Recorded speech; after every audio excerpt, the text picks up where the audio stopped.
Hi everybody! In today's video, I'm going to be going through the notes for lesson 8.12, which is all about graphing equations when they are in point-slope form.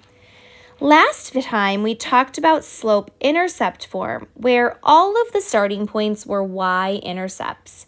Today, we're going to talk about equations that have starting points that could be anywhere on the graph paper, not necessarily just on the y-axis. Now, the equations are going to look a little bit different for this one. You'll notice this equation does not say y equals mx plus b. Instead, the equation says y equals y1 plus m parentheses x minus x1. There are going to be three important numbers to pay attention to here: the m, the x1,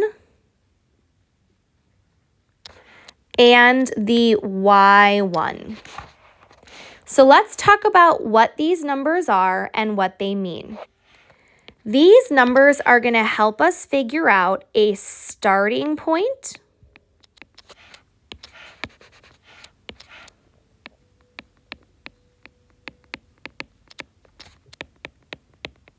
of our line, which is going to have two parts, and a slope of our line, which is just going to be m. Now the m is easy. M is still slope just like it was before.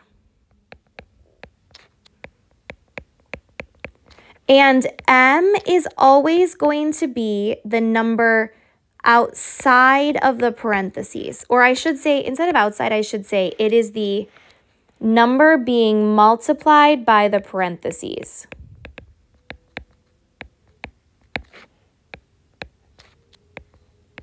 So wherever you see the parentheses with the x in it, the m is always right before that. The x and the y1 tend to be a little bit trickier, but just think about them as the starting point is point number 1 of the graph.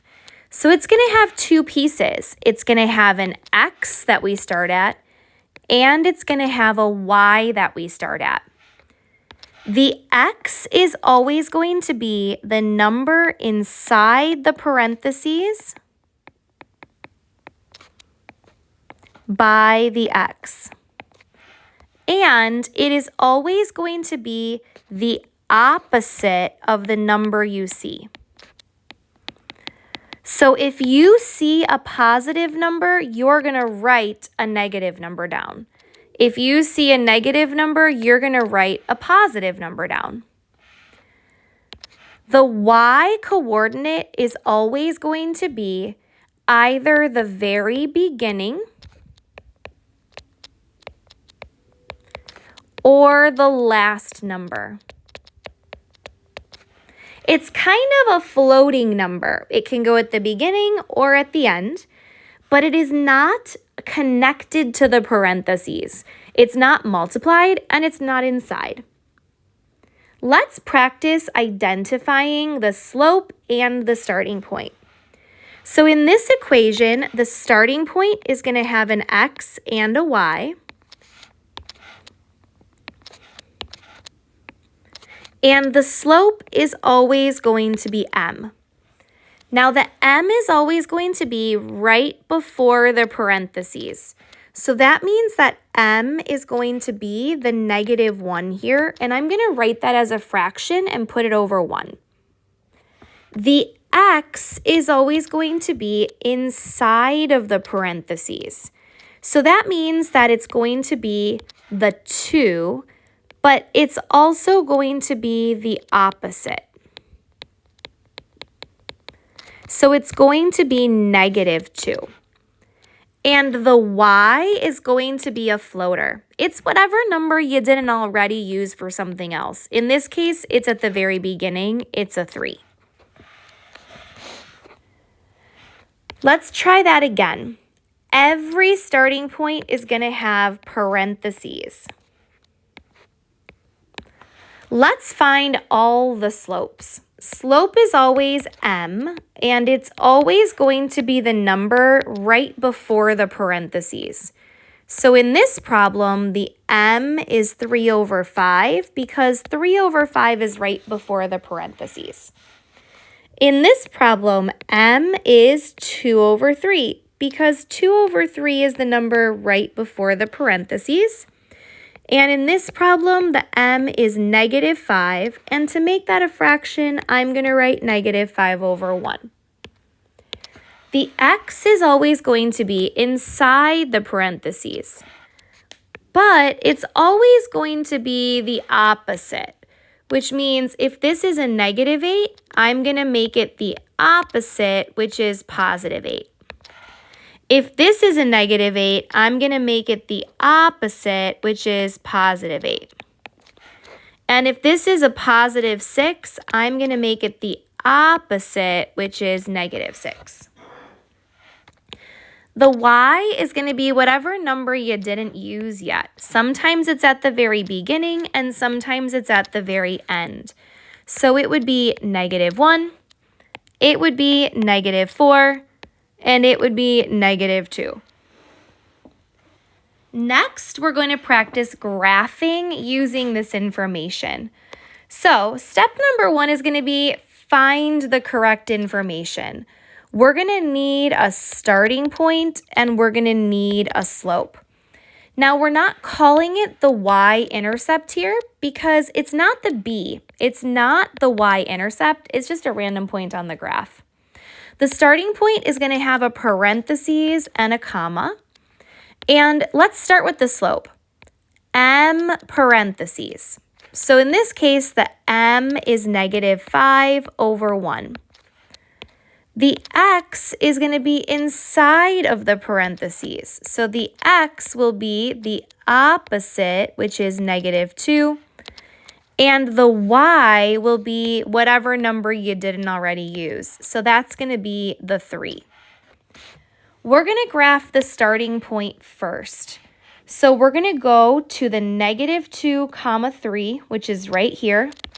And then the slope says go down 5, go over 1. So 1, 2, 3, 4, 5 over 1.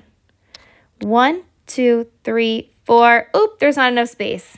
Since I can only fit 2 points, I guess I could kind of draw in that other one.